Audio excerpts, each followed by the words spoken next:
5ই আগস্টের পরে কি হলো?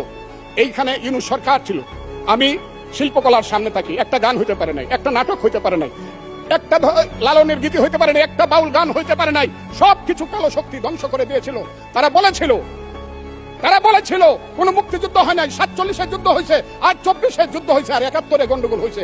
সেই দিন মুক্তিযোদ্ধা হিসাবে আমি বলেছিলাম, এই আলবদর রাজাকারের বাচ্চারা, এখনো কিন্তু ফজলুর রহমানদের মতো মুক্তিযোদ্ধারা জীবিত আছে। এই দেশে মুক্তিযুদ্ধ হয়েছে, মুক্তিযুদ্ধ সত্য, 30 লক্ষ লোক জীবন দিয়েছে, এটাও সত্য। তখন তারা প্রচার করতে শুরু করলো, তারা বাংলায় 2/3 মেজরিটি পেয়ে তারা পাস করবে।